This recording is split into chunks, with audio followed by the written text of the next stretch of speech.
Hello friends, आपका मेरे YouTube channel exam के लिए में स्वागत है।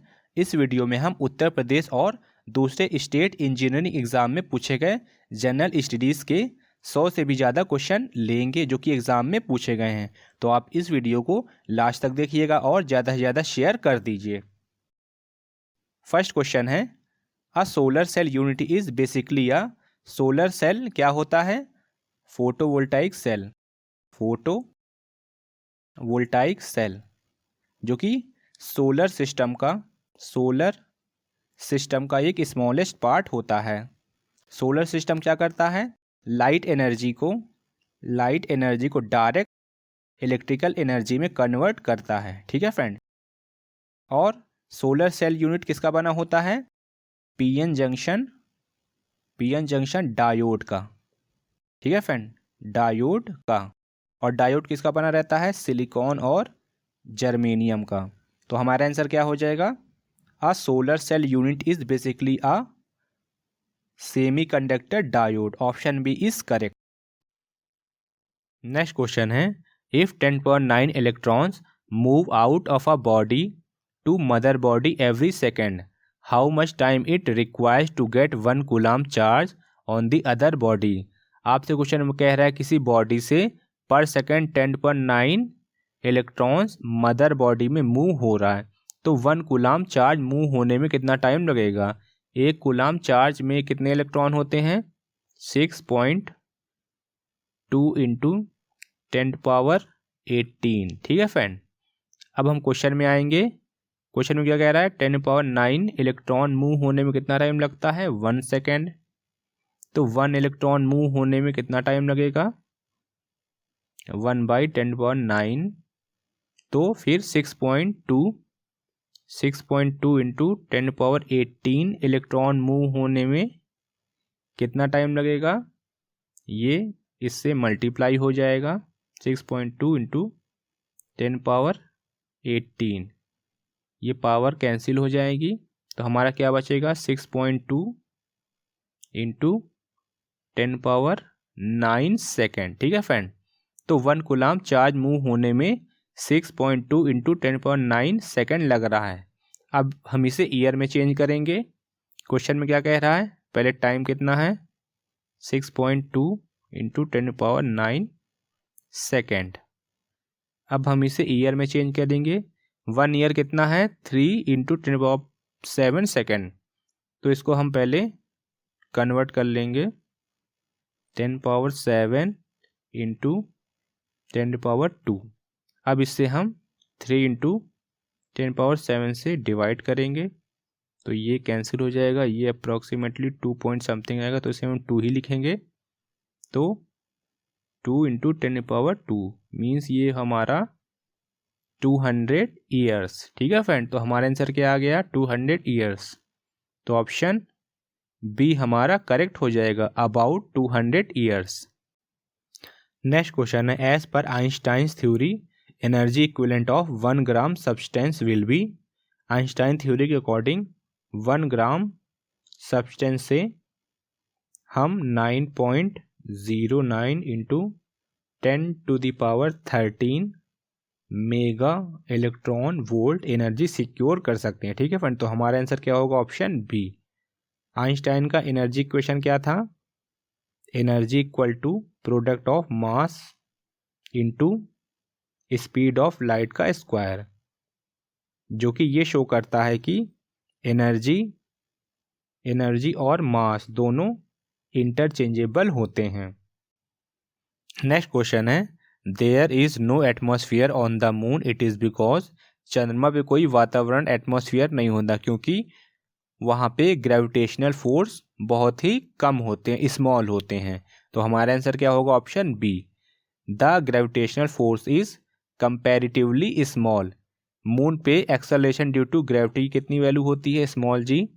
मून पे जो अर्थ पे होती है उसका 1/6। ठीक है फ्रेंड। अगर किसी पर्सन का वेट अर्थ पे 60 kg है तो मून पे जाके उसका वेट कितना हो जाएगा? 10 kg से थोड़ा कम। ठीक है फ्रेंड। चंद्रमा पे एटमॉस्फेयर ना होने का एक और रीज़न भी है, क्योंकि वहाँ पे क्या नहीं होता है? Magnetic field. ठीक है फ्रेंड। मैग्नेटिक फील्ड भी नहीं होती है।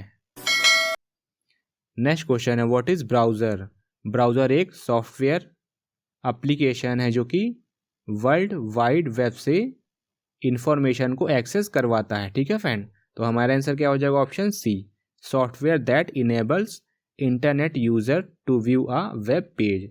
ब्राउज़र के क्या एग्जाम्पल हैं, गूगल क्रोम हो गया, यूसी ब्राउज़र हो गया, मोजिला फायरफॉक्स हो गया, इंटरनेट एक्सप्लोरर हो गया। ठीक है फ्रेंड, ये सब वेब ब्राउज़र के एग्जाम्पल हैं।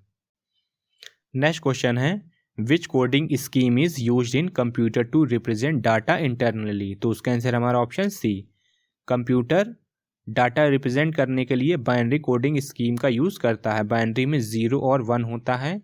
0 का मतलब क्या होता है ऑफ, और 1 का मतलब क्या होता है ऑन। ठीक है फ्रेंड, अब नेक्स्ट क्वेश्चन है question number 7, which is a multi user time sharing operating system. तो उसका आंसर हमारा option B, Unix operating system. Multi user time sharing operating system क्या होता है कि इस सिस्टम में बहुत सारे यूज़र एक कंप्यूटर पे एक्सेस कर सकते हैं। नेक्स्ट क्वेश्चन है व्हाट इज़ रैम। रैम का फुल फॉर्म होता है random access memory. RAM memory एक तरह की वॉलेटाइल मेमोरी होती है। तो हमारा आंसर क्या हो जाएगा ऑप्शन ए, रैम मेमोरी वोलेटाइल मेमोरी इसलिए होती है कि अगर पावर इंटरप्शन हो जाता है तो रैम के अंदर जितना भी स्टोर डाटा होगा वो सब क्या हो जाएगा, क्विकली लॉस्ट। ठीक है फ्रेंड, इसके अपोजिट में अगर नॉन वोलेटाइल मेमोरी की बात करेगा, उसका एग्जांपल है रोम, रीड ओनली मेमोरी। इसमें क्या हो जाता है कि पावर इंटरप्ट होने पे भी जो रोम के अंदर डाटा स्टोर होता है वो लॉस्ट नहीं होता।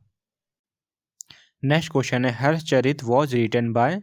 हर्षचरित संस्कृत में लिखी गई सबसे प्राचीन ग्रंथ है। इस ग्रंथ को बाणभट्ट ने लिखा था। इस ग्रंथ में सम्राट हर्षवर्धन के जीवन चरितमिस बायोग्राफी के बारे में विस्तार से लिखा गया है। नेक्स्ट क्वेश्चन है who is known as Napoleon of India. तो उसका आंसर हमारा ऑप्शन डी, समुद्रगुप्त। समुद्रगुप्त को भारत का नेपोलियन कहा गया। इसका टाइम कितना था, 335 से 375 AD। ठीक है फ्रेंड, अगर क्वेश्चन में ये आता है कि साउथ इंडिया का नेपोलियन किसे कहा गया है, तो उसका आंसर है राजेंद्र फर्स्ट। ठीक है फ्रेंड, और अगर ये क्वेश्चन पूछेगा कि वेस्ट इंडिया का नेपोलियन किससे कहा गया है, तो उसका आंसर होगा गंगा देव का। ठीक है फ्रेंड, गंगा देव। पूरे इंडिया का नेपोलियन किसे, समुद्रगुप्त को। साउथ इंडिया का नेपोलियन किसको, राजेंद्र फर्स्ट को। और वेस्ट इंडिया का नेपोलियन किसको, गंगा देव को। ये सभी आप याद रखिएगा। नेक्स्ट क्वेश्चन है the Ajanta caves were build in. Ajanta की गुफाएं महाराष्ट्र के औरंगाबाद डिस्ट्रिक्ट में स्थित हैं। इन गुफाओं की खोज 1813 में एक सैन्य अधिकारी ने की थी जो कि अंग्रेज था। इन गुफाओं का निर्माण सातवाहन वंश और वाकाटक वंश के राजाओं ने 200 BCE से 700 CE के बीच में करवाया था। BCE का फुल फॉर्म क्या होता है, बिफोर दी कॉमन एरा, और CE का फुल फॉर्म क्या होता है, कॉमन एरा। यहूदी लोग CE को क्रिश्चियन एरा भी कहते थे। नेक्स्ट क्वेश्चन है which philosophy is associated with the Mahayana Buddhism. तो इसका आंसर हमारा ऑप्शन सी, शून्यवादा सिद्धांत में यह बताया गया है कि संसार में जितने भी वस्तुएं हैं, रिसोर्सेस हैं या एलिमेंट है, वो सब क्या है, यूजलेस है। ठीक है फ्रेंड, नेक्स्ट क्वेश्चन है फॉर विच पर्पस अर्घट-घटी यंत्र वॉज यूज्ड। अर्घट-घटी यंत्र क्या होता था, राहट। ठीक है फ्रेंड, जो कि सिंचाई के लिए यूज होता था। तो हमारा आंसर क्या हो जाएगा ऑप्शन ए, फॉर इरिगेशन। इसे आप फिगर में भी देख सकते हैं कि राहट कैसा होता है। नेक्स्ट क्वेश्चन है who was the author of the book wonder that was India. तो उसका आंसर है हमारा ऑप्शन सी A.L. बॉशम। A.L. बॉशम में इस किताब में मुस्लिम्स के आने के पहले इंडियन कल्चर कैसा था उसका सर्वे किया है। उसके रिस्पेक्ट में A.L. बॉशम ने एक किताब लिखी थी। उस किताब का क्या नाम है? Wonder that was India. Next question है the name of the guru of Kabir Das was. Kabir Das ji के गुरु का क्या नाम था? रामानंद चेताय। ठीक है फ्रेंड, तो हमारा आंसर क्या हो जाएगा? Option B. नेक्स्ट क्वेश्चन है the treaty of Purandar was signed between. Purandar की संधि किसके बीच में की गई थी? तो उसका आंसर है हमारा ऑप्शन बी जय सिंह और शिवाजी के बीच में। कब की गई थी? 11 जून 1665 ईस्वी में। जय सिंह मुगल साम्राज्य का सेनापति था। नेक्स्ट क्वेश्चन है the revolt of 1857 was started in Meerut on. 1857 का संग्राम कहाँ से शुरू हुआ? मेरठ से। कब हुआ? 10 मई 1857। तो हमारा आंसर क्या होगा? Option C. इसके बाद है Moplah rebellion broke out in Kerala. Moplah विद्रोह कहाँ हुआ था? केरल में। कब हुआ था? 1921 में। इसमें क्या हुआ था? केरल में रहने वाले मोपला जनजाति जो कि मुस्लिम थी, उन्होंने अंग्रेजों और वहाँ के जमींदारों के खिलाफ आंदोलन छेड़ दिया था। फिर नेक्स्ट क्वेश्चन है who adopted the policy of doctrine of lapse means हड़प की नीति किसने शुरू की थी? लॉर्ड डलहौजी ने। कब? 1848 में। ठीक है फ्रेंड, तो हमारा इस क्वेश्चन का आंसर क्या होगा? Option C Dalhousie. Next question है quit India movement was started in. Bharat छोड़ो आंदोलन कब शुरू हुआ था? अगस्त 1942 में। तो हमारा आंसर क्या होगा? Option C. यह कांग्रेस के मुंबई अधिवेशन के बाद शुरू हुआ था। नेक्स्ट क्वेश्चन है Azad Hind Fauj was formed by captain Mohan Singh at. Azad Hind Fauj की स्थापना कैप्टन मोहन सिंह ने रास बिहारी बोस और निरंजन सिंह गिल के साथ 28 मार्च 1942 में कहाँ की थी? जापान के शहर टोक्यो में। तो हमारा आंसर क्या होगा? ऑप्शन ए टोक्यो। नेक्स्ट क्वेश्चन है शुल्वा सूत्र वॉज रिलेटेड विद। शुल्वा सूत्र ये संस्कृत भाषा का शब्द है जिसका मतलब होता है नापने की रस्सी या डोरी। ठीक है फ्रेंड, जिससे हम जो आग की वेदी होती थी पुराने टाइम में उसे मेज़र करते थे। तो हमारा आंसर क्या हो जाएगा? Option D measurements and construction of fire altars. Fire altars का मतलब क्या होता है? आग वेदी। नेक्स्ट क्वेश्चन है who wrote the book little India at risk. तो इसका आंसर हमारा option 2 Jaswant Singh. Next question है who is the present attorney general of India. पहले थे मुकुल रहतोगी जी, लेकिन अब प्रेजेंट में हैं के वेणुगोपाल जी। ठीक है फ्रेंड। नेक्स्ट क्वेश्चन है presently how many articles and schedules are there in the Indian constitution.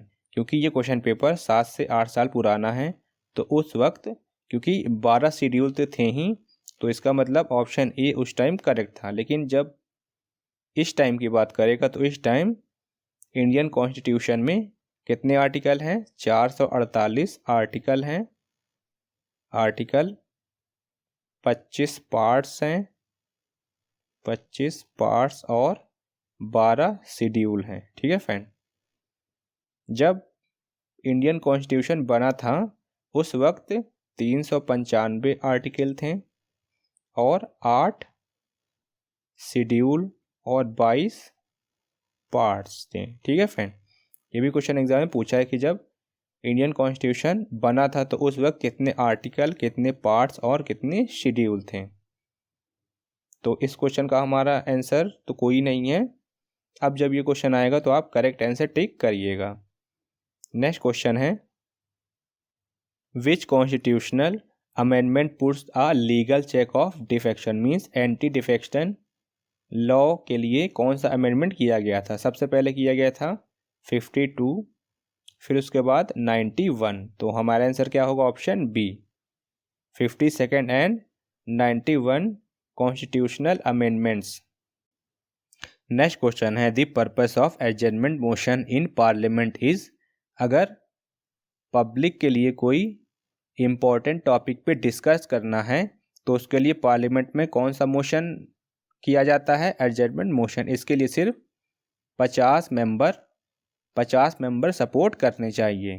तो हमारा आंसर क्या हो जाएगा? Option A, discussion on urgent matter of public importance. यह सिर्फ लोकसभा में पारित किया जा सकता है और इसका जो टाइम होता है 2.5 घंटे से कम नहीं होना चाहिए। ठीक है फ्रेंड। नेक्स्ट क्वेश्चन है, the power of the supreme court of India to decide disputes between the centre and the state falls under which jurisdiction. अगर भारत सरकार में सेंटर और स्टेट राज्य के बीच में कोई मतभेद या डिस्प्यूट हो जाते हैं तो उसका जो सलूशन है वो सुप्रीम कोर्ट किस पावर के तहत करता है? तो उसका आंसर है हमारा ऑप्शन सी, ओरिजिनल ज्यूरिडिक्शन, जो कि आर्टिकल 131 में दिया हुआ है। नेक्स्ट क्वेश्चन है, on which river is the Pong dam constructed? तो उसका आंसर हमारा option D, Beas. Beas river पे पोंग डैम बना हुआ है। पोंग डैम का दूसरा नाम क्या है? महाराणा प्रताप सागर, जो कि हिमाचल प्रदेश में है। अब नेक्स्ट क्वेश्चन है, नंदा राज जात यात्रा स्टार्ट्स फ्रॉम। नंदा राज जात यात्रा हर साल अगस्त और सितंबर महीने में होती है। यह यात्रा नंदा देवी से जुड़ी हुई है और यह नंदा मंदिर के कुरूर से शुरू होती है और वेदनी कुंड तक जाती है। ठीक है फ्रेंड। नेक्स्ट क्वेश्चन है, which seismic wave covers longest distance and is most violent and destructive? तो इसका आंसर है हमारा ऑप्शन बी, एस वेव, जिसे हम सरफेस वेव भी कहते हैं। यह वेव सबसे खतरनाक क्यों है? क्योंकि ये पृथ्वी के सरफेस के जस्ट नीचे ही ट्रैवल करती है। ठीक है फ्रेंड। तो हमारा आंसर क्या होगा? Option B. नेक्स्ट क्वेश्चन है, the jet aircraft fly very easily and smoothly in the lower stratosphere. What could be the correct explanation for this? Jet aircraft जो है लोअर स्ट्रेटोस्फीयर पे बहुत आसानी से उड़ता है। उसका रीज़न क्या है? तो उसका दोनों रीज़न यहाँ करेक्ट है। पहला क्या है? देयर आर नो क्लाउड्स और water vapour in the lower stratosphere. और दूसरा रीज़न क्या है? There is no vertical wind in the lower stratosphere. Means हमारा ऑप्शन सी यहाँ करेक्ट आंसर हो जाएगा, बोथ 1 and 2। नेक्स्ट क्वेश्चन है, which of the following function is not related to RBI? Option A है credit control. RBI credit का control करता है। कैसे करता है? रेपो रेट से, रिवर्स रेपो रेट से और CRR से। ठीक है फ्रेंड। उसके बाद है option B, issue of currency notes. RBI currency note जारी करता है। तो ऑप्शन बी भी हमारा करेक्ट है। फिर ऑप्शन सी क्या है? Lending of money to public. RBI public को पैसा नहीं देता। आरबीआई सिर्फ बैंकों से पैसा लेता है और पैसा देता है। तो इसका मतलब ऑप्शन सी हमारा आरबीआई से रिलेटेड नहीं है। तो इस क्वेश्चन का हमारा क्या आंसर हो जाएगा? Option C. और ऑप्शन डी भी आरबीआई से रिलेटेड है। ठीक है फ्रेंड। आरबीआई की स्थापना 1 अप्रैल 1935 में की गई थी। अब नेक्स्ट क्वेश्चन हमारा है, if the impact and incidence of tax is imposed on one and the same person then it is known as. तो उसका आंसर हमारा ऑप्शन ए, डायरेक्ट टैक्स। ठीक है फ्रेंड। अगर इम्पैक्ट और इंसिडेंट टैक्स किसी एक पर्सन पे ही इम्पोज किए जाते हैं तो उसे हम क्या कहते हैं? Direct tax. नेक्स्ट क्वेश्चन है, when was special economic zone SEI introduce? तो उसका आंसर हमारा ऑप्शन सी, अप्रैल 2000।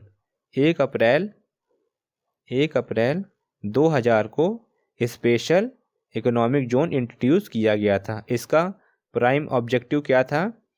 FDI को, फॉरेन डायरेक्ट इन्वेस्टमेंट को बढ़ाना और एक्सपोर्ट्स में होने वाली प्रॉब्लम को क्या करना? रिड्यूस करना। नेक्स्ट क्वेश्चन है, data collected originally for an investigation is known as? तो उसका आंसर हमारा ऑप्शन ए, प्राइमरी डाटा। फिर नेक्स्ट क्वेश्चन है, who estimates the national income data in India? तो इंडिया के नेशनल इनकम को मेज़र कौन करता है? Option D, central statistical organisation. Next question है, characteristics of a developing country are? Option A है low per capita income, B है increasing pressure of population on economy, C है capital deficiency. ये तीनों ही कैरेक्टरिस्टिक किसके होते हैं? डेवलपिंग कंट्री मीन्स विकासशील देशों के। तो हमारा आंसर क्या हो जाएगा? Option D, all of the above. अब नेक्स्ट क्वेश्चन है, disorder of which of the following organs causes the disease diabetes in humans? Diabetes के कारण सबसे ज़्यादा इफेक्ट ह्यूमन के कौन से ऑर्गन में पड़ता है? ठीक है फ्रेंड, अगर शुगर की क्वांटिटी ह्यूमन बॉडी में ज़्यादा हो जाती है तो उसकी वजह से सबसे ज़्यादा इफेक्ट पैनक्रियास मीन्स अग्न्याशय पे पड़ता है। तो हमारा आंसर क्या हो जाएगा? Option D, pancreas. Next question है, presence of which hormone in the urine is the basis for the common test for pregnancy? तो उसका आंसर हमारा ऑप्शन सी, ह्यूमन कोराइनिक गोनाड्रोफिन। ठीक है फ्रेंड। इसके बाद नेक्स्ट क्वेश्चन है, इबोला वायरस कॉजेज? तो उसका आंसर हमारा ऑप्शन बी, हेमरेज फीवर। फिर नेक्स्ट क्वेश्चन है, tetanus is caused by? Tetanus कैसे होता है? वायरस से। ठीक है फ्रेंड, तो हमारा आंसर क्या हो जाएगा? Option B, virus. Next question है, which part is absent in gymnosperm? Gymnosperm plant kingdom का वो टाइप है जिसमें कि बीज बाहर से दिखाई देता है, मीन्स नेक्ड सीड इसमें होते हैं। जिम्नोस्पर्म में क्या एब्सेंट होता है? ओवरी। ठीक है फ्रेंड, क्योंकि इसमें ओवरी एब्सेंट होता है इसलिए जिम्नोस्पर्म में जितने भी प्लांट होंगे उसमें फ्रूट नहीं होगा। ठीक है फ्रेंड, तो हमारा आंसर क्या हो जाएगा? Option D. अब नेक्स्ट क्वेश्चन है, which fungus grows on a bread? Bread में कौन सा फंगस ग्रो करता है? तो उसका आंसर हमारा ऑप्शन बी, राइजोपस। फिर नेक्स्ट क्वेश्चन है, the class of hormones that stimulate cell division in plants is? Plant में सेल डिवीजन किस हार्मोन्स के कारण होता है हमारा? उसका आंसर हमारा ऑप्शन ए, साइटोकाइनिन्स। ठीक है फ्रेंड। नेक्स्ट क्वेश्चन है, Betadine is an antibacterial solution containing? Betadine antibacterial के साथ साथ एंटीसेप्टिक भी होता है। इसमें आयोडीन मेन इंग्रेडिएंट है। ठीक है फ्रेंड, और एल्कोहल भी बहुत कम क्वांटिटी में यूज़ किया जाता है। लेकिन अगर इस क्वेश्चन की बात करेगा तो हमारा आंसर क्या होगा? Option C, iodine. Next question है, which plant group is commonly known as amphibians of plant kingdom? तो उसका आंसर है हमारा ऑप्शन ए, ब्रायोफाइटा। क्योंकि ब्रायोफाइटस में जो प्लांट आते हैं वो रहते तो सॉइल में हैं लेकिन वो रिप्रोडक्शन करने के लिए कहाँ जाते हैं? वाटर में। ठीक है फ्रेंड, इसीलिए उनको हम क्या कहते हैं? एम्फीबियंस। एम्फीबियंस उन्हें कहते हैं जो कि मिट्टी में भी रहें और पानी में भी रहें।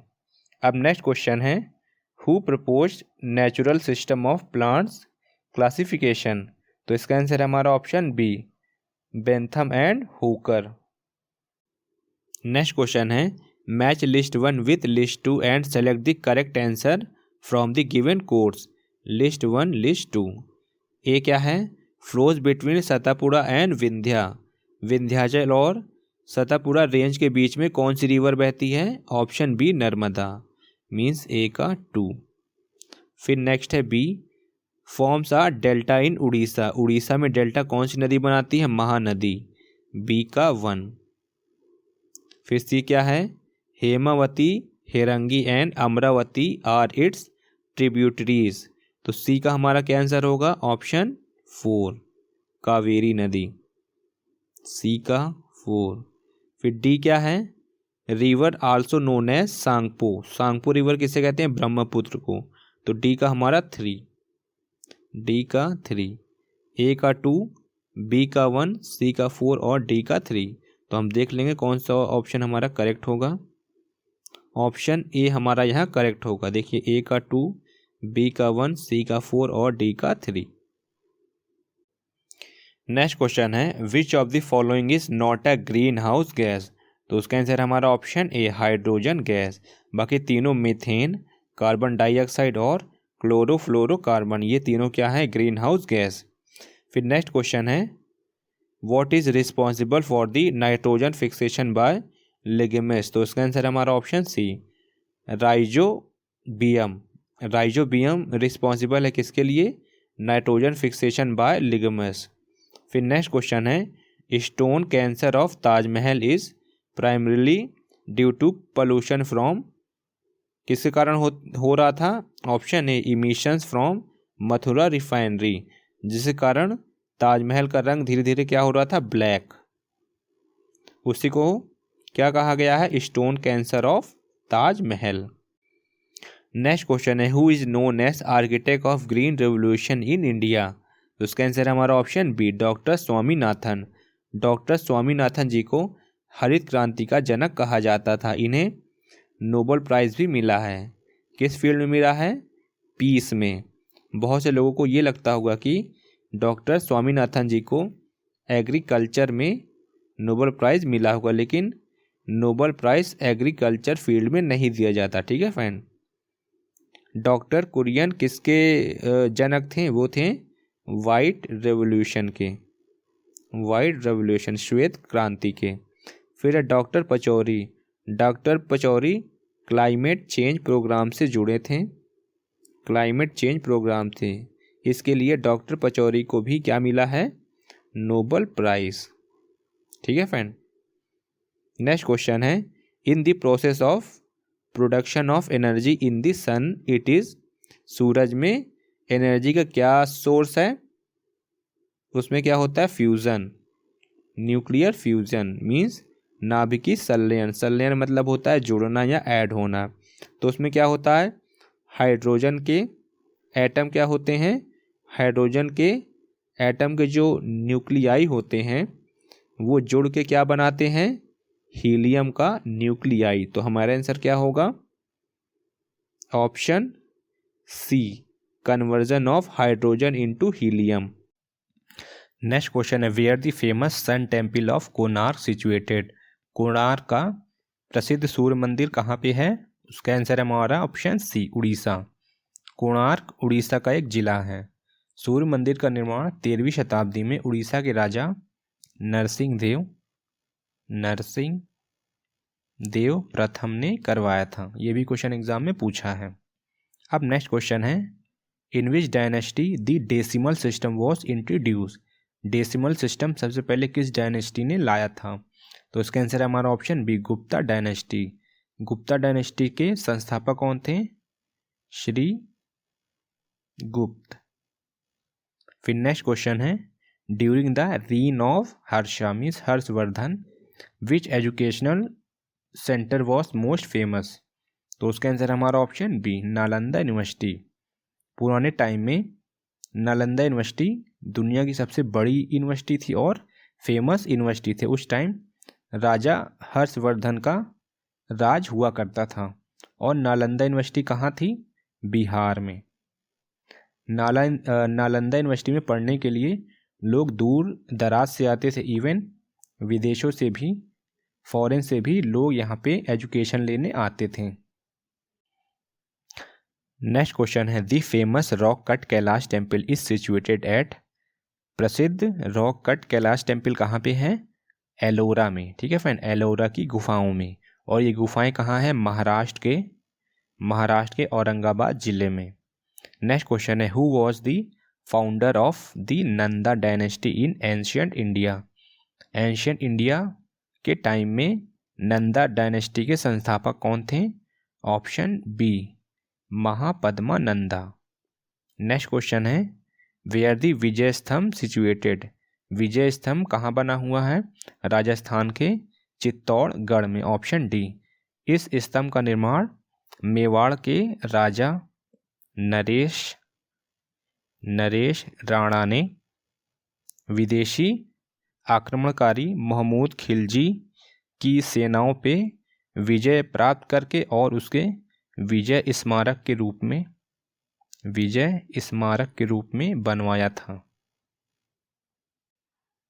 नेक्स्ट क्वेश्चन है, the Shiva temple at Tanjore was build by. Tanjore के शिवा मंदिर को किसने बनवाया था? चोल वंश ने। तो हमारा आंसर क्या होगा? ऑप्शन ए, चोलास। और चोल वंश के महान राजा क्योंकि 2 बार इनके नाम में राजा था, राजा चोल। ठीक है फ्रेंड। और कब बनवाया था? 1010 सीई में। सीई का फुल फॉर्म क्या होता है? Common era. कॉमन एरा को यहूदी लोग क्या बोलते हैं? Christian era. नेक्स्ट क्वेश्चन है, which Mughal ruler started the mansabdari system in India. तो इसका आंसर हमारा option C, Akbar. Next question है, where is the tomb of Humayun situated. तो इसका आंसर हमारा ऑप्शन बी, दिल्ली।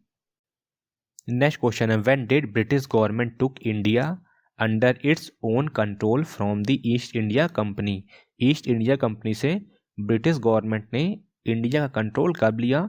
1857 की रिवोल्ट के बाद। 1857 की क्रांति के बाद ब्रिटिश गवर्नमेंट ने इंडिया का कंट्रोल ईस्ट इंडिया कंपनी से 1858 में ले लिया था। तो हमारा आंसर क्या होगा? Option C. नेक्स्ट क्वेश्चन है, the author of the book unhappy India was. तो इसका आंसर हमारा option A, Lala Lajpat Rai ji. Next question है, Shravanabelagola is associated with. Shravanabelagola तीर्थ के रूप में जाना जाता है, जो कि जैन धर्म के लोगों के लिए क्या है? वो एक पिलग्रम प्लेस मीन्स तीर्थ स्थल। तो हमारा आंसर क्या होगा? Option C, Jainism. Next question है, in which state is Paunar ashram of Vinoba Bhave situated. Paunar आश्रम जो कि विनोबा भावे जी का घर भी था, वो कहाँ पे है? महाराष्ट्र में। तो हमारा आंसर क्या हो जाएगा? Option B, Maharashtra. Next question है, which one of the following American journalist accompanied Mahatma Gandhi during quit India movement. Bharat छोड़ो आंदोलन के टाइम में किस अमेरिकन पत्रकार ने महात्मा गांधी जी से मुलाकात की थी? तो इसका आंसर हमारा ऑप्शन सी, लुइस फिशर। भारत छोड़ो आंदोलन क्विट इंडिया मूवमेंट 9 अगस्त 1942 से शुरू हुआ था, इसलिए इस आंदोलन को हम अगस्त आंदोलन के नाम से भी जानते हैं। नेक्स्ट क्वेश्चन है, which among the following was the founder of the Ghadar party. Ghadar party के संस्थापक कौन थे? लाला हरदयाल जी। तो हमारा आंसर क्या होगा? Option A. नेक्स्ट क्वेश्चन है, where did Swami Vivekananda attend the world parliament of religion in 1893। तो इसका आंसर हमारा ऑप्शन सी, शिकागो में अटेंड किया था। और वहाँ स्वामी विवेकानंद जी ने एक प्रभावशाली भाषण दिया था, जिसकी वजह से ये स्वामी विवेकानंद जी क्या हो गए थे? विश्व में प्रसिद्ध हो गए थे।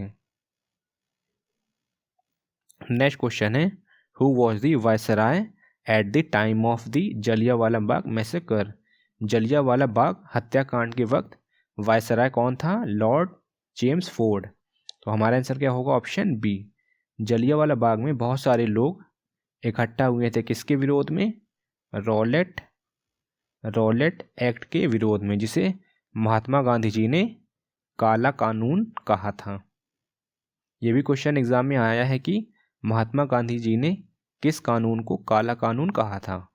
तो आपका आंसर क्या होगा? Rowlatt act. नेक्स्ट क्वेश्चन है Lokpal bill was introduce in the Lok Sabha for the first time in the year. Lok Sabha में लोकपाल बिल सबसे पहले किस वर्ष पेश किया गया था? तो उसका आंसर हमारा ऑप्शन है 1968 में। और इसका क्रेडिट किसको जाता है? एडवोकेट शांति भूषण जी को। शांति भूषण जी, जो कि प्रशांत भूषण जी के पिताजी हैं। प्रशांत भूषण जी वही वकील है जिनको सुप्रीम कोर्ट ने ₹1 का जुर्माना दिया था। नेक्स्ट क्वेश्चन है who propounded the idea of total revolution in Indian politics? तो उसका आंसर हमारा ऑप्शन डी, जयप्रकाश नारायण जी गांधीवादी नेता थे। नेक्स्ट क्वेश्चन है which article is related to the election commission of India? तो कौन सा आर्टिकल है? Article 324, option B. आर्टिकल 370 का नामो निशान अब नहीं है, खत्म हो गया। आर्टिकल 301 क्या है? यूनियन टेरिटरीज में बिजनेस और ट्रेड की फ्रीडम। आर्टिकल 333 क्या है? विधानसभाओं में एंग्लो इंडियन का क्या करना? प्रतिनिधित्व। नेक्स्ट क्वेश्चन है which schedule of the Indian constitution is related to the composition and powers of the panchayat? तो उसका आंसर हमारा ऑप्शन सी, 11 शेड्यूल, जो कि 73 कॉन्स्टिट्यूशनल अमेंडमेंट एक्ट के बाद 1992 में हुआ था। इसके बाद पंचायत को जोड़ा गया। 12 में क्या है? 12 में म्यूनसिपालिटी है। 10 में क्या है? Anti defection law. और 9th में क्या है?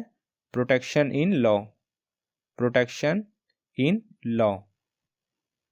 इसके बाद है next question who among the following has described the Indian constitution as quasi federal? इसको हिंदी में हम कहते हैं अर्धसंघात्मक।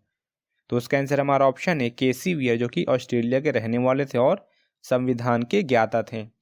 उन्होंने भारत के संविधान को अर्धसंघात्मक मीन्स क्वासी फेडरल क्यों कहा था? क्योंकि भारत में जो पावर है वो केंद्र मीन्स सेंटर और स्टेट के बीच में क्या है? डिवाइड है। इसीलिए केसी वीयर ने इंडियन कॉन्स्टिट्यूशन को क्वासी फेडरल कहा था। नेक्स्ट क्वेश्चन है article 32 of the Indian constitution is related to? तो उसका आंसर हमारा ऑप्शन सी। अगर फंडामेंटल राइट्स में कोई वायलेशन होगा तो उसके रिस्पेक्ट में कौन सा आर्टिकल है? आर्टिकल 32। आर्टिकल 32 में ही जितनी रिट्स हैं उनके बारे में भी बताया गया है। अब प्रेसिडेंट हमारे कौन से आर्टिकल में आते हैं? आर्टिकल 52 और आर्टिकल 53 में प्रेसिडेंट की पावर के बारे में बताया गया है। Prime minister article 75, governor article 153। ठीक है फ्रेंड, तो ये भी आप याद रखिएगा। नेक्स्ट क्वेश्चन है before 42nd constitutional amendment under which article of Indian constitution the word secular was used? 42वें कॉन्स्टिट्यूशन अमेंडमेंट से पहले सेकुलर वर्ड भारतीय संविधान के किस आर्टिकल में यूज होता था? तो उसका आंसर हमारा ऑप्शन बी, आर्टिकल 25(1). ठीक है फ्रेंड। भारत में इमरजेंसी कब से लगी? 25 जून 1975 से 21 मार्च 1977 तक, लगभग 21 महीने तक भारत में इमरजेंसी लगी। उस वक्त भारत की प्रधानमंत्री थी श्रीमती इंदिरा गांधी जी। उन्होंने गलत तरीके से जितने अपोजिशन के लीडर थे उनको जेल में डाल दिया और साथ साथ जितने पत्रकार थे जो सरकार के खिलाफ बोलते थे उनको भी जेल में डाल दिया और भारत के संविधान के साथ छेड़छाड़ की और सुप्रीम कोर्ट, हाई कोर्ट और भारत के राष्ट्रपति जी की पावर को कम किया। इसके साथ साथ ही उन्होंने 3 वर्ड जोड़े। पहला क्या था? सेकुलर, दूसरा क्या था? सोशलिस्ट और तीसरा वर्ड क्या था? इंटीग्रिटी। ठीक है फ्रेंड। नेक्स्ट क्वेश्चन है which one of the following combination is correctly match. List 1 में आपको ऑर्गेनाइजेशन दिया है और लिस्ट 2 में उसकी हेडक्वार्टर। ऑप्शन ए है इंटरनेशनल कोर्ट ऑफ जस्टिस, इसका हेडक्वार्टर कहाँ है, हेग में, जो कि नीदरलैंड पे है। तो इसका आपको मैचिंग क्या दिया, वॉशिंगटन डीसी, मतलब ये रॉन्ग है। फिर बी है वर्ल्ड बैंक, वर्ल्ड बैंक का हेडक्वार्टर कहाँ है, वॉशिंगटन डीसी, लेकिन आपको न्यूयॉर्क दिया है तो ये रॉन्ग है। फिर सी है यूनेस्को, इसका हेडक्वार्टर कहाँ है, पेरिस में, फ्रांस की कैपिटल, लेकिन इसका आप मैच आपको क्या दिया, हेग, ये भी रॉन्ग है। फिर डी है WHO, इसका हेडक्वार्टर कहाँ है, जिनेवा में, ये आपको करेक्टली मैच है। तो इस क्वेश्चन का हमारा क्या आंसर होगा, ऑप्शन डी, WHO का हेडक्वार्टर कहाँ है, जिनेवा में। इंटरनेशनल कोर्ट ऑफ जस्टिस का कहाँ है, हेग में। वर्ल्ड बैंक का कहाँ है, वॉशिंगटन डीसी में। और यूनेस्को कहाँ है, पेरिस में। इसके बाद नेक्स्ट क्वेश्चन है which one of the following pairs is correctly match. ये सारी आपको रिट दी गई हैं। रिट कौन से आर्टिकल में है, आर्टिकल 32। ऑप्शन ए क्या है, रिट ऑफ हैबेस कॉर्पस, इसका आपको क्या मैच किया है, issued only the state, only state को नहीं इशू होता, ये प्राइवेट इंडिविजुअल को भी इशू होता है, मीन्स ये हमारा मैच नहीं है। फिर बी है रिट ऑफ मैंडामस, ये issue to the public servant, ये हमारा करेक्ट है। फिर सी क्या है, writ of quo warranto, quo warranto किसको इशू होता है, कोई भी पब्लिक इंडिविजुअल या किसी भी पब्लिक अथॉरिटी को, तो ये भी हमारा करेक्टली मैच नहीं है। अब डी क्या है, रिट ऑफ प्रोहिबिशन, प्रोहिबिशन किसको इशू होता है, higher court, higher court lower court को इशू करता है, मीन्स ये भी हमारा मैच नहीं है। तो इस क्वेश्चन का हमारा क्या आंसर होगा, ऑप्शन बी, जो कि करेक्टली मैच है। नेक्स्ट क्वेश्चन है match list 1 and list 2 and select the correct answer by using the codes given below the list. A है हमारा फर्स्ट लोकसभा स्पीकर कौन थे, जीवी मावलंकर जी, ए का 3। बी हमारा है फर्स्ट वुमेन जज of supreme court of India कौन थी, फातिमा बीवी, बी का 1। फिर सी है हमारा first chief justice of supreme court of India कौन थे, हरिलाल जे कानिया जी, सी का 4।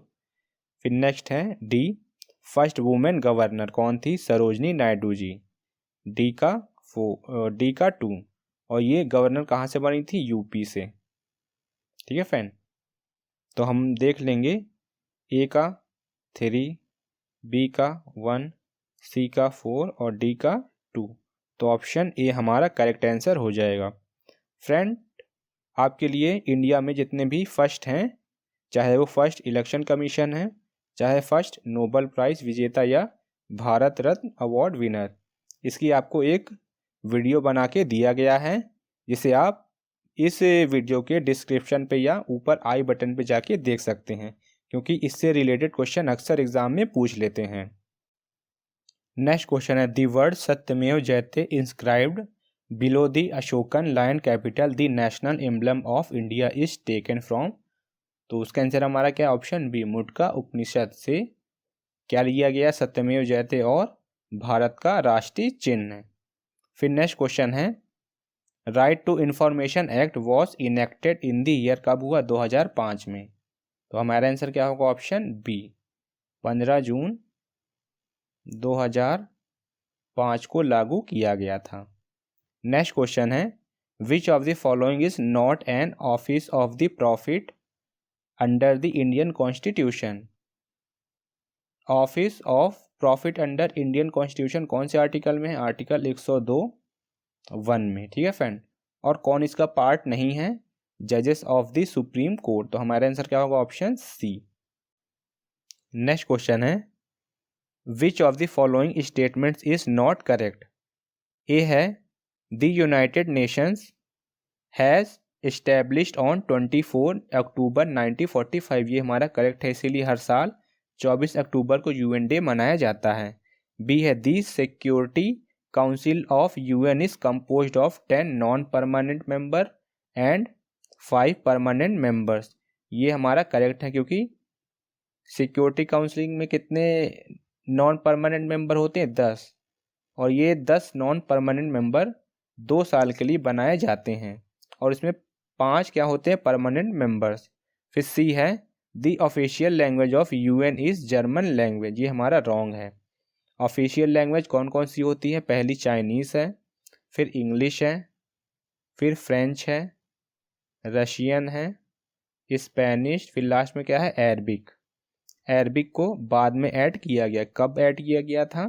1973 के जनरल असेंबली में। ठीक है फ्रेंड, तो इस क्वेश्चन का हमारा क्या आंसर हो जाएगा? ऑप्शन सी, जो कि इनकरेक्ट है। अब नेक्स्ट क्वेश्चन है which one of the following combination is not correctly match. List 1 में आपको ऑर्गेनाइजेशन दिया है और लिस्ट 2 में उसके फाउंडर्स। ए है सर्वेंट्स ऑफ इंडिया सोसाइटी, इसके फाउंडर कौन थे? गोपाल कृष्ण गोखले, ये हमारा सही है। बी है डेक्कन एजुकेशन सोसाइटी, इसके फाउंडर कौन थे? विष्णु शास्त्री चिपलुंकर, ये भी हमारा सही है। सी है मुस्लिम लीग, इसके तो हैं अली जिन्ना, ये भी सही है। डी है प्रार्थना समाज, इसके फाउंडर दयानंद सरस्वती जी नहीं थे, इसके फाउंडर थे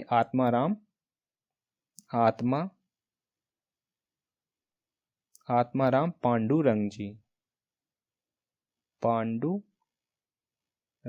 ठीक है फ्रेंड। नेक्स्ट क्वेश्चन है in which island of Indian ocean the US naval base is located. Indian ocean में यूएस नेवल बेस कहाँ लोकेटेड है? तो उसका आंसर हमारा ऑप्शन सी, डिएगो गार्सिया। अब ऑप्शन डी है लॉ रीयूनियन, ये फ्रांस का नेवल बेस है जो कि इंडियन ओशन में है। सेशल द्वीप अफ्रीका का पार्ट है। ओकिनावा जापान का पार्ट है।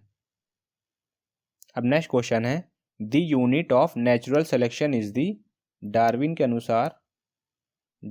के अनुसार नेचुरल सिलेक्शन की यूनिट क्या होती है? Individual organism. ठीक है फ्रेंड, तो इसलिए हमारा आंसर क्या होगा? ऑप्शन ए।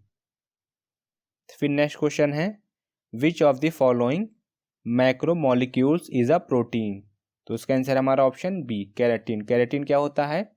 एक फाइबर प्रोटीन होता है जिससे कि हमारे बाल, हेयर्स और नेल्स, नाखून बनते हैं। फिर नेक्स्ट क्वेश्चन है the cotton fibre from cotton plant is obtained from. किससे ऑब्टेन होते हैं? सीड कोट से, जो कि ऑप्शन डी में है। तो हम इस क्वेश्चन का हमारा क्या आंसर होगा? Option D. इसे हम कॉटन बॉल भी कहते हैं, कॉटन बॉल। नेक्स्ट क्वेश्चन है Bhopal tragedy occur due to a highly toxic chemical whose name is. उस हाईली टॉक्सिक केमिकल का क्या नाम था? Methyl isocyanide. Option B is correct. Chemical formula क्या है? C2H3N या फिर CH3NC। भोपाल गैस ट्रेजेडी कब हुई थी? 3 दिसंबर 1984 को, ये भी क्वेश्चन एग्जाम में पूछा है। फिर नेक्स्ट क्वेश्चन है the name of the paper published by M.K. Gandhi in South Africa was. Mahatma Gandhi ji ने साउथ अफ्रीका में कौन सा पेपर पब्लिश किया था? Indian opinion. कब किया था? 1903 में। तो हमारा आंसर क्या होगा? Option C. फिर नेक्स्ट क्वेश्चन है who was the first Indian to receive Magsaysay award. कौन थे? विनोबा भावे जी। इन्हें कब मिला? 1958 में। ठीक है फ्रेंड। नेक्स्ट क्वेश्चन है biogas is a mixture of. तो उसका आंसर हमारा ऑप्शन ए, methane, carbon dioxide, hydrogen gas और हाइड्रोजन सल्फाइड गैस। अब मान लीजिए आपको इस क्वेश्चन का आंसर नहीं पता है, तो आप ऑप्शन देख के भी करेक्ट आंसर टिक कर सकते हैं। कैसे? क्योंकि बायोगैस का इस्तेमाल कहाँ होता है? घरों में होता है। अगर घरों में होता है तो उसमें ना तो अमोनिया होगी ना ही क्लोरीन होगी। ठीक है फ्रेंड, तो इसलिए ऑप्शन बी, डी और सी कैंसिल आउट हो जाएंगे, तो सिर्फ हमारा ऑप्शन ए बचेगा। अब नेक्स्ट क्वेश्चन है oxidant used in the manufacture of match sticks is. माचिस बनाने के लिए क्या यूज़ किया जाता है? Potassium dichromate. तो ऑप्शन ए इज करेक्ट। अगर पोटेशियम डाई क्रोमेट नहीं है तो इसकी जगह हम सल्फर या फिर रेड फास्फोरस का यूज़ भी कर सकते हैं। फिर नेक्स्ट क्वेश्चन है which of the following is used in making bullet proof substance.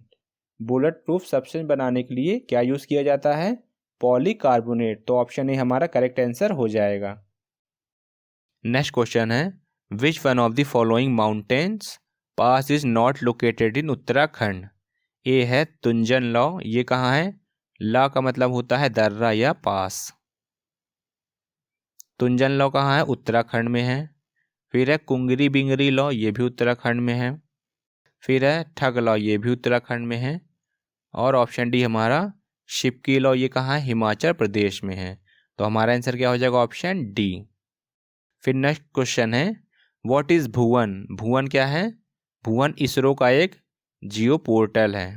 ठीक है friend, geo portal of ISRO.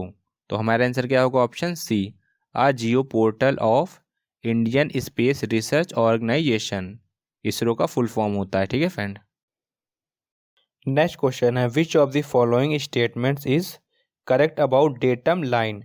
Datum line से क्या मेजर किया जाता है? हाइट और डेप्थ। ठीक है फ्रेंड, तो हमारा आंसर क्या हो जाएगा? Option A, it is a horizontal line from where heights and depth measured. Next question है which of the following is correctly matched.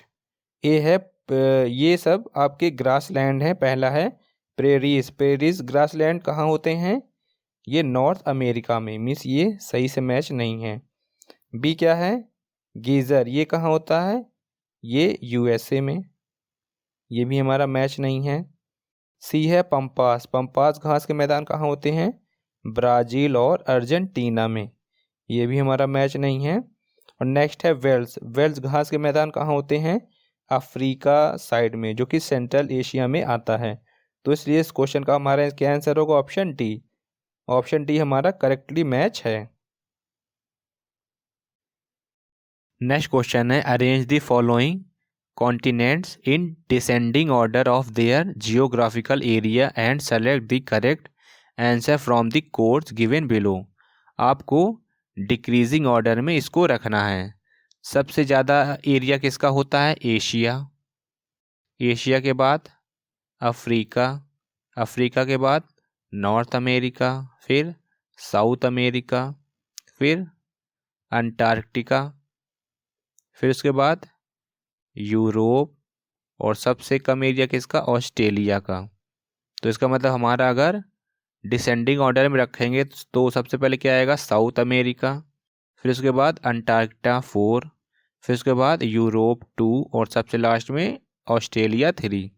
तो 1 4 2 3। तो ऑप्शन ए हमारा करेक्ट आंसर हो जाएगा। फिर नेक्स्ट क्वेश्चन है in which city was the capital of Mauryas. Mauryas की capital क्या थी? पाटलिपुत्र। Option B. पाटलिपुत्र कहाँ है? जहाँ पे गंगा नदी और सोन नदी आपस में मिलती हैं, तो उस जंक्शन पॉइंट पे ही पाटलिपुत्र है। नेक्स्ट क्वेश्चन है consider the following statements about the river and select the correct answer from the codes given below. पहला क्या है? Tons is a tributary of Yamuna. Tons नदी यमुना की सहायक नदी है, ये हमारा सही है। सेकंड क्या है? Bhilangana is a tributary of Bhagirathi, ये भी सही है। थर्ड क्या है? Pindar is a tributary of Ganga, ये हमारा करेक्ट नहीं है। पिंडर रिवर गंगा की सहायक नदी नहीं है, बल्कि काली गंगा की सहायक नदी है, काली गंगा। नेक्स्ट है 4, Mandakini is a tributary of Alaknanda, ये भी हमारा करेक्ट है। तो कौन कौन से हमारे कोड सही होंगे? पहला, दूसरा और चौथा, इसलिए इस क्वेश्चन का आंसर क्या होगा? Option D. Only 1 2 and 4 are correct. ये चारों रिवर टोन्स, भिलंगना, पिंडर और मंदाकिनी, ये कहाँ हैं? उत्तराखंड में फ्लो करती हैं। अब नेक्स्ट क्वेश्चन है which one of the following statements is not correct about Agni 5 missile. पहला क्या है? A, it was successfully test fired on 19 April 2012 from Wheeler island, ये हमारा करेक्ट है। सेकंड क्या है? It has a range of 5500 kilometres, ये भी करेक्ट है। थर्ड क्या है? It is about 120 metres long and 3 metres wide. ये हमारा रॉन्ग है। अग्नि 5 मिसाइल की लंबाई और चौड़ाई कितनी है? लंबाई है लगभग 17.5 मीटर, ये लेंथ है। और विथ कितनी है? विथ है 2 मीटर। इसका मतलब ऑप्शन सी हमारा क्या है? इनकरेक्ट। तो इस क्वेश्चन का आंसर क्या हो जाएगा? Option C. हम ऑप्शन डी भी देख लेते हैं। It can carry nuclear warhead of more than 1 ton. ये भी हमारा सही है। कितना वॉर हेड ले जा सकता है? 1500 किलोग्राम। और 1 टन में कितना किलोग्राम होता है? 1000 kg। ठीक है फ्रेंड। नेक्स्ट क्वेश्चन है, floating island are particular feature of one of the lakes in India which is. तो इसका आंसर हमारा ऑप्शन डी, लोकटक लेक। ये कहाँ है? मणिपुर में। मणिपुर में लोकटक लेक पे ही इंडिया का फ्लोटिंग नेशनल पार्क भी है। ठीक है फ्रेंड, इसको भी आप याद रखिएगा। नेक्स्ट क्वेश्चन है, Jawahar tunnel on Jammu Srinagar highways is related with. किससे रिलेटेड है? पीर पंजाल रेंज से। जवाहर टनल को हम बनिहाल टनल भी कहते हैं। इस पे से नेशनल हाईवे 44 जाता है। नेक्स्ट क्वेश्चन है, black forest mountain is located in. कहाँ लोकेटेड है? जर्मनी में। तो हमारा आंसर क्या हो जाएगा? Option C, Germany. Next question है, match list 1 and list 2 and select the correct answer from the codes given below the list. List 1 में नेशनल पार्क आपको दिए गए हैं और लिस्ट 2 में वो नेशनल पार्क कौन सी स्टेट में है। सबसे पहले है ए, बंदीपुर नेशनल पार्क। ये कहाँ है? कर्नाटका में। मीन्स ए का 2। फिर बी क्या है? Dudhwa national park. ये कहाँ है? यूपी में, उत्तर प्रदेश। बी का 1। सी क्या है? गिर नेशनल पार्क। ये कहाँ है? गुजरात में।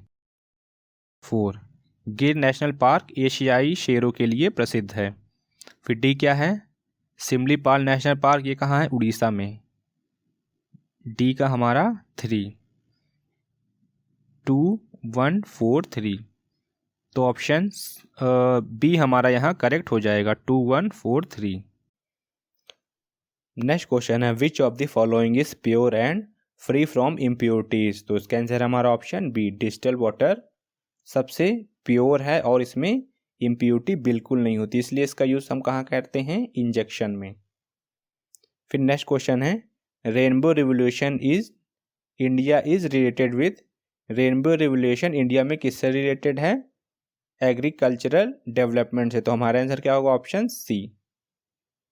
फिर नेक्स्ट क्वेश्चन है, which of the following is not located on the golden quadrilateral of national highways. Golden quadrilateral क्या है? जितने हमारे चारों महानगर हैं, दिल्ली, मुंबई, कलकत्ता और मद्रास, इन चारों को जोड़ा है। और कौन से शहर इसमें नहीं है? कन्याकुमारी नहीं है। ठीक है फ्रेंड, तो हमारा आंसर क्या होगा? Option D. फिर नेक्स्ट क्वेश्चन है, the reference date of Indian Sensex 2011 was. Reference date क्या थी हमारी? 1 मार्च 2011। तो इस क्वेश्चन का हमारा आंसर क्या होगा? Option C. नेक्स्ट क्वेश्चन है, what is the correct order of succession of the presidents of India. आपको टाइम के हिसाब से प्रेसिडेंट्स को पुट करना है। भारत के सबसे पहले प्रेसिडेंट कौन बने थे? डॉक्टर राजेंद्र प्रसाद जी। कब बने थे? 26 जनवरी 1950 को।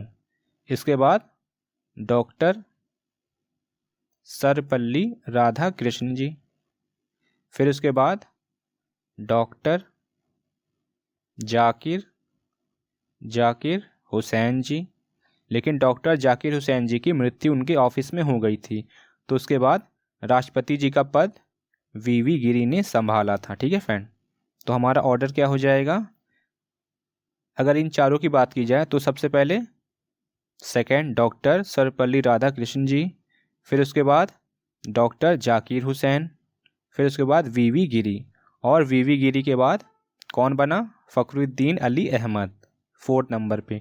तो ऑर्डर हमारा क्या हो जाएगा? 2, 1, 2143, ठीक है फ्रेंड, 2143। तो ऑप्शन डी हमारा करेक्ट आंसर हो जाएगा। डॉक्टर राजेंद्र प्रसाद जी का जो टेन्योर था वो सबसे ज़्यादा था, कितना? 12 ईयर्स का। ये भी क्वेश्चन एग्जाम में पूछा है। नेक्स्ट क्वेश्चन है, which language was devised by D G Bobrow, W Feurzeig, Seymour Papert and C Colman. तो इन चारों ने कौन सी लैंग्वेज डिवाइस की थी? लोगो लैंग्वेज। तो हमारा आंसर क्या होगा? Option D. Option A, APL language के इन्वेंटर कौन थे? केनेथ ई लेवर्सन। उसके बाद है कोबल लैंग्वेज के इन्वेंटर कौन थे? ग्रेस मूरी हॉपर। उसके बाद है फोर्टेन लैंग्वेज के इन्वेंटर कौन थे? इसके इन्वेंटर थे जॉन बैकस, ठीक है फ्रेंड, जॉन बैकस। इसको भी आप याद रखिएगा। नेक्स्ट क्वेश्चन है, the time required for the fetching and execution of one simple machine instruction is. ये क्वेश्चन बार बार एग्जाम में पूछता है, तो वो क्या होता है? CPU cycle. Option B is correct. Next question है, an optical input device that interprets pencil marks on paper is. तो वो क्या होता है? OMR, optical mark recognition. Option A is correct. Next question है, the complete picture of data stored in database is known as. तो उसको हम क्या कहते हैं? स्कीमा, ठीक है फ्रेंड, स्कीमा। तो ऑप्शन बी हमारा करेक्ट आंसर हो जाएगा।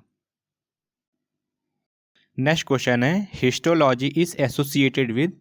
हिस्टोलॉजी माइक्रो एनाटॉमी है। माइक्रो एनाटॉमी किसका? टिश्यू, सेल और ऑर्गेन्स का, ठीक है फ्रेंड। तो हमारा आंसर क्या होगा? Option A. नेक्स्ट क्वेश्चन है, a technique used by codecs to convert an analog signal into a digital bit stream is known as. तो उसको हम क्या कहते हैं? Pulse code modulation. तो ऑप्शन ए हमारा करेक्ट आंसर हो जाएगा। नेक्स्ट क्वेश्चन है, in which reign of the Mughal ruler the Ramcharit Manas was written. किसके टाइम में लिखा गया था? अकबर के। तो हमारा आंसर क्या होगा? Option C, Akbar.